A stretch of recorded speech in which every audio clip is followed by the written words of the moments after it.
Assalamualaikum warahmatullahi wabarakatuh. Selamat datang kembali di channel Mahdi Sudrajat. Baik, di video kali ini admin akan memberikan informasi atau sharing tentang kebijakan pengadaan CAS Informasi tahun 2022 di Kementerian Agama Republik Indonesia, yang sudah mana kita tahu bahwa di dinas sudah lebih dulu diadakan pengadaan CASN P3K guru dan tenaga kesehatan. Sebelum lanjut ke informasi selanjutnya,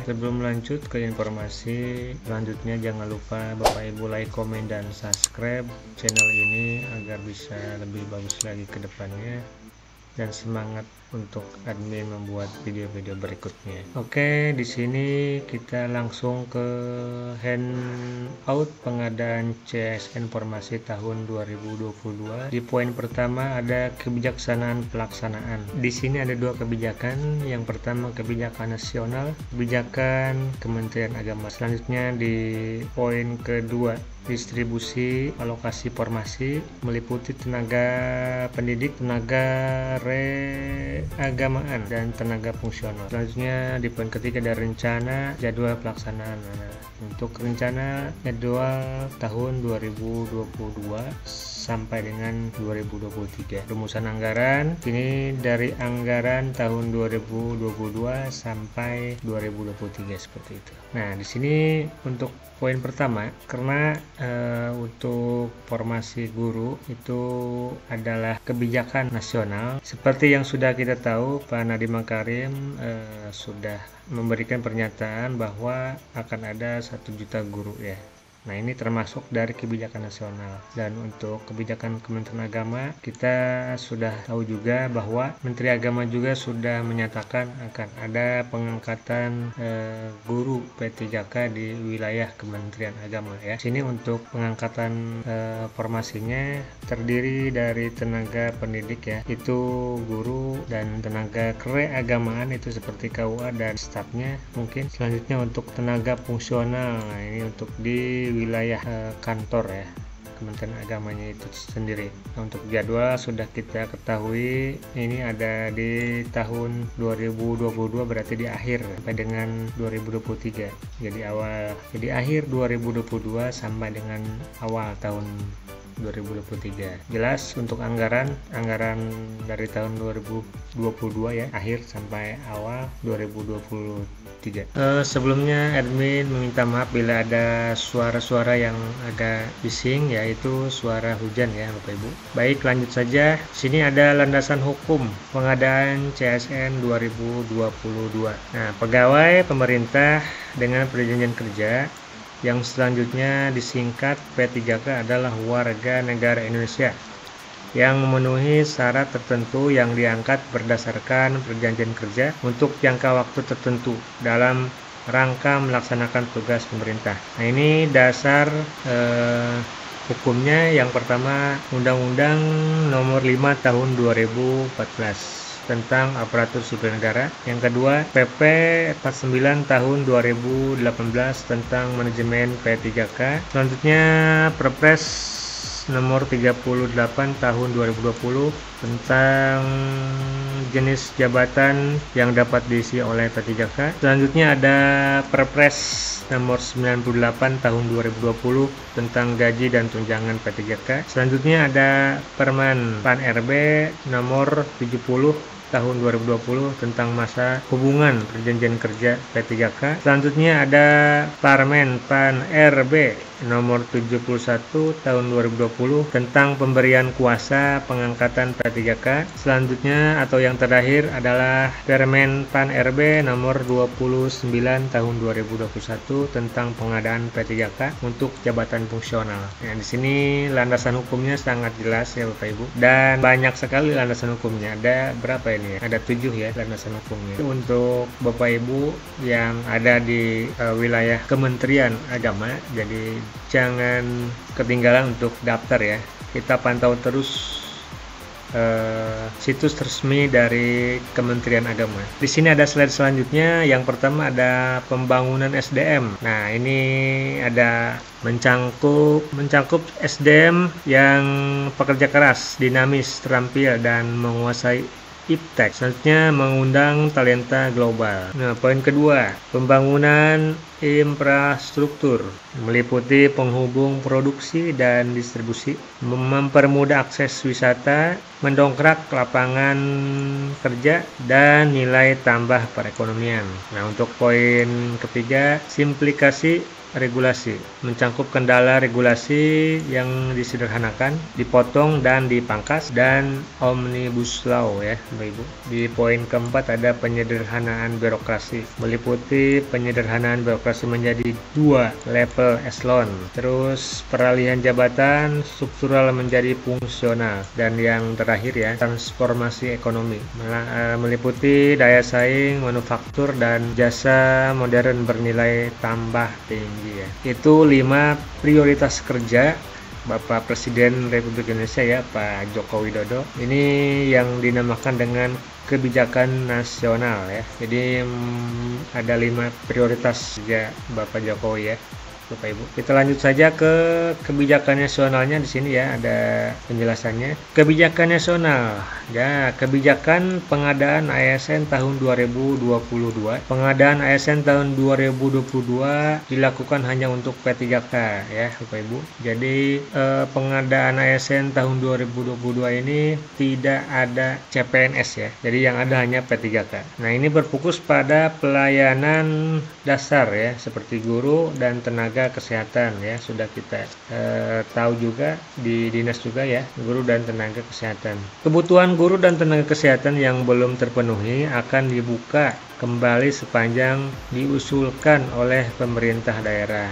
Nah, ini berarti yang mengusulkan ini pemerintah daerah ya Bapak Ibu ya. Jadi di suatu daerah apabila mempunyai atau kosong ya, atau gurunya kurang, tenaga kesehatannya kurang, jadi daerah yang mengusulkan ya Bapak Ibu ya. Nah, keberpihakan kepada XTKH ya, atau kategori 2 ini sangat berpihak sekali menurut admin. Di sini ada kebutuhan dapat dialokasikan bagi kategori 2 yang memenuhi persyaratan ya. Jadi jangan khawatir untuk yang THK 2 ya, dengan kebijakan yang lebih berpihak kepada mereka ya yang sudah THK 2. Nah, karena pandemi COVID-19 dan penyederhanaan birokrasi, maka perubahan pola kerja birokrasi melalui teknologi informasi secara masif akan mengubah kebutuhan ASN dari segi jumlah maupun kualitas. Nah, jadi dampak dari pandemi ya 2 tahun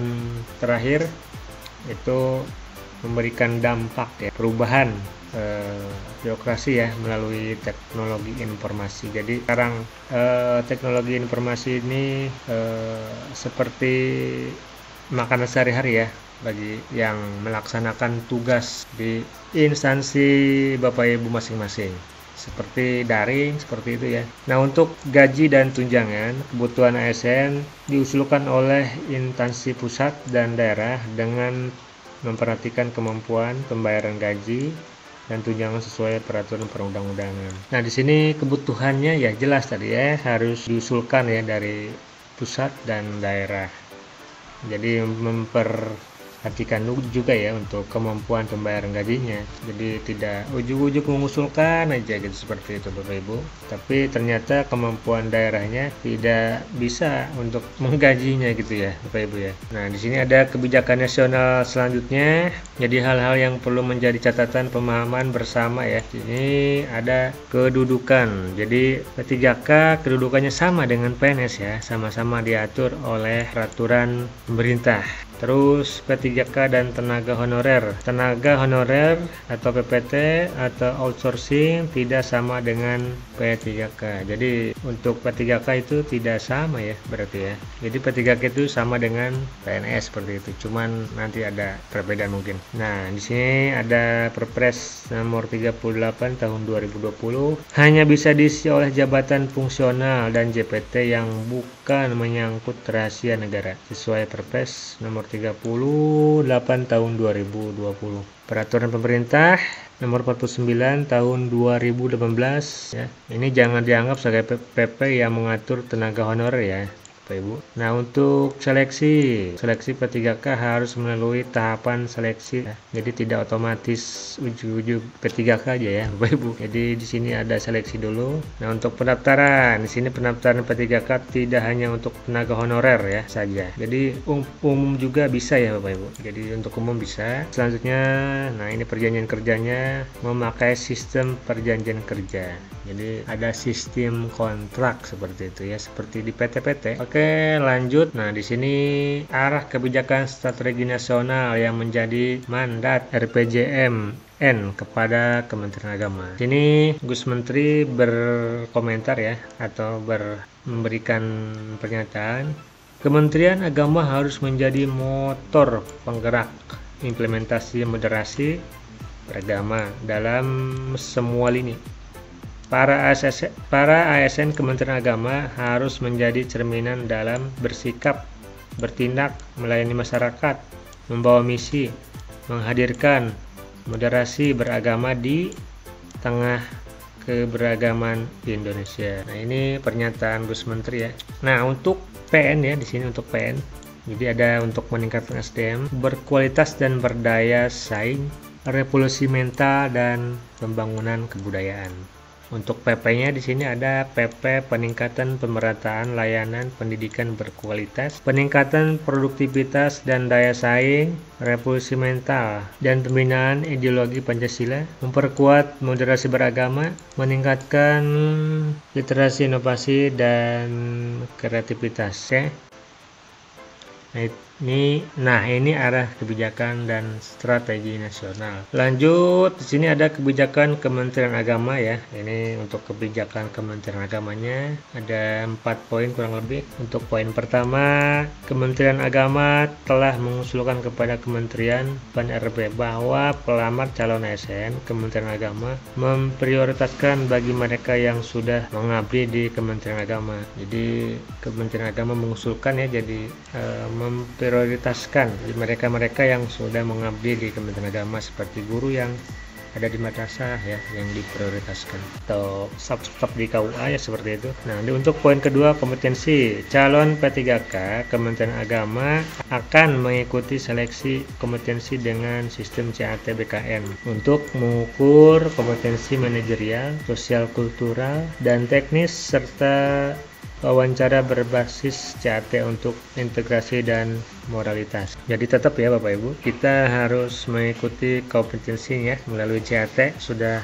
kita tahu bersama bahwa kita harus mengisi di CAT melalui komputer ya Bapak Ibu. Di poin ketiga ada moderasi beragama ya Bapak Ibu ya. Jadi calon P3K Kementerian Agama akan mengikuti tes moderasi beragama menggunakan sistem CAT mandiri Kementerian Agama untuk mengukur tingkat pemahaman dalam implementasi moderasi beragama. Di poin keempat ada profil ASN.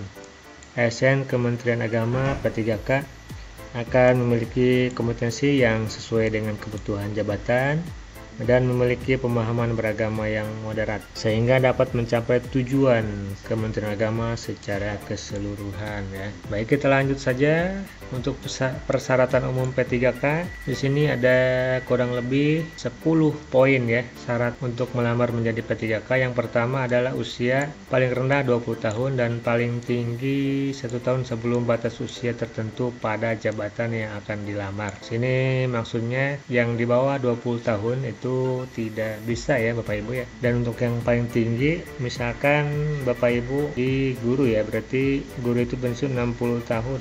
Jadi 58 tahun bisa ya Bapak Ibu ya, atau 59 tahun itu masih bisa itu melamar. Poin kedua, tidak pernah dipidana penjara 2 tahun atau lebih. Jadi yang pernah dipenjara ya mohon maaf, ini tidak bisa ya Bapak Ibu. Terus poin ketiga, tidak pernah diberhentikan dengan hormat, tidak atas permintaan sendiri atau tidak dengan hormat sebagai ASN, prajurit TNI, anggota kepolisian negara Republik Indonesia atau pegawai swasta. Jadi apabila Bapak Ibu diberhentikan dengan hormat atau tidak hormat, itu tidak bisa ya Bapak Ibu ya melamar di P3K Kementerian Agama. Selanjutnya poin keempat, tidak menjadi anggota pengurus parpol atau terlibat politik praktis. Nah, ini riskan juga ya Bapak Ibu ya. Untuk Bapak Ibu yang terlibat di parpol, urungkan saja niat Bapak Ibu ya untuk melamar menjadi P3K ya. Selanjutnya ada memiliki kualifikasi pendidikan sesuai dengan persyaratan jabatan. Biasanya ini ya S1 ya biasanya. Selanjutnya memiliki kompetensi yang dibuktikan dengan sertifikasi keahlian atau keterampilan tertentu yang masih berlaku. Nah, seperti guru yang bersertifikasi ya. Ini ada nilai tambah ya Bapak Ibu. Selanjutnya sehat jasmani dan rohani sesuai dengan persyaratan jabatan yang dilamar. Selanjutnya ada persyaratan lain sesuai kebutuhan jabatan yang ditetapkan oleh PPK. Selanjutnya calon pelamar hanya dapat mendaftar pada satu instansi dan satu formasi jabatan. Jadi jangan mendaftar ke sini ke situ ya Bapak Ibu. Instansi itu gitu. Jadi harus satu instansi dan satu formasi jabatan. Nah, ini untuk distribusi alokasi formasi CSN tahun 2022 itu ada poin pertama, tenaga pendidik, guru dan dosen itu luar biasa ya, banyak ya. Guru itu ada 24.848 ya. Jadi banyak kesempatan bagi Bapak Ibu guru ya. Untuk dosen ada 2.741. Ini persentasenya 55% ya. Selanjutnya ada tenaga keagamaan. Nah, seperti penyuluh agama, penghulu itu di 14.735 ya, di 29%. Nah, untuk yang terakhir ini untuk fungsional dan tendik. Nah, jadi untuk tendik ini ada kesempatan nih sekarang, ada 7.281 ya, 14%. Itu digabung sama fungsional ya. Jadi jumlahnya semua total itu ada 49.605. Surat penetapan dan rincian formasi setiap satuan kerja dapat diakses melalui sistem aplikasi yang telah disediakan oleh Biro Kepegawaian Sekretariat Jenderal dan Penyerahan Informasi akan disampaikan pada hari Jumat tanggal 28 Oktober 2022. Oke, selanjutnya nah ini ada perkiraan skenario 1 jadwal pelaksanaan. Untuk skenario 1 itu untuk pengumuman seleksi ada di tanggal 16 sampai 30 November ya. Untuk pendaftaran seleksi ada di 16 November sampai 7 Desember. Dan untuk seleksi administrasi itu di 16 November sampai 14 Desember. Pengumuman hasil seleksi administrasi 15 sampai 16 Desember, masa sanggah 17 sampai 19 Desember. Nah, itu selanjutnya jawab sanggah. Jadi 17 sampai 23 Desember. Pengumuman paskas masa sanggah 24 Desember sampai 22. Penarikan data final dari 26 sampai 27 Desember. Penjadwalan seleksi dari 28 sampai 30 Desember. Pengumuman jadwal seleksi per sesi. Jadi per sesi ya, 2 Januari sampai 7 Januari 2023. Pelaksanaan seleksi, nah ini pelaksananya dari 8 Januari sampai 6 Februari 2023. Pengolahan nilai 1 sampai 13 Februari. Pengumuman hasil jadi 14 sampai 15 Februari. Masa sanggah dari 16 sampai 18 Februari dan jawab sanggah 16 sampai 22 Februari 2023. Nah, untuk pengumuman hasil itu 23 sampai 24 Februari 2023. Nah, ini jadwal skenario pertama ya. Jadi jadwal tersebut berdasarkan hasil koordinasi dengan Kementerian Pan-RB dan BKN. Jadwal tersebut berpotensi berubah. Nah, ini ya. Dikenakan kebijakan nasional sampai hari ini, K atau L masih menunggu jadwal resmi yang akan diterbitkan Kementerian Pan-RB dan BKN. Selanjutnya perkiraan skenario kedua ya, jadwal pelaksanaannya itu berubah sedikit ya, dari 1 sampai 15 Desember 2022. Pendaftaran seleksi 1 Desember sampai 22 Desember. Seleksi administrasi 1 Desember sampai 29 Desember.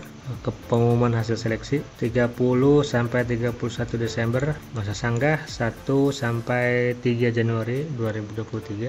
Jawab sanggah 1 Januari sampai 7 Januari. Pengumuman pasca sanggah 8 Januari. Penarikan data final 9 Januari sampai 10. Penjadwalan seleksi 11 sampai 13 Januari. Pengumuman jadwal seleksi per sesi ya.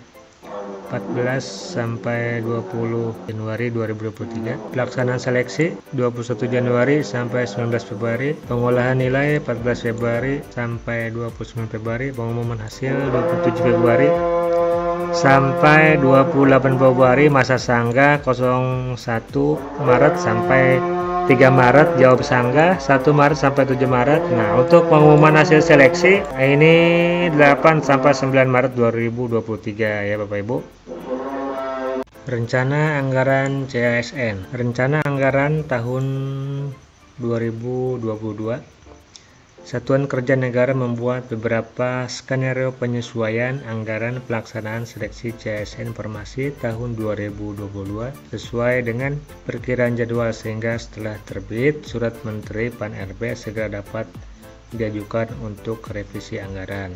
Biro Kepegawaian dan Biro Perencanaan. Biro Kepegawaian agar menyimpan template rencana skenario penyesuaian anggaran pelaksanaan seleksi CASN Farmasi tahun 2022 untuk disampaikan kepada Satuan Kerja dan Biro Perencanaan pengakselerasi usulan revisi anggaran Satker.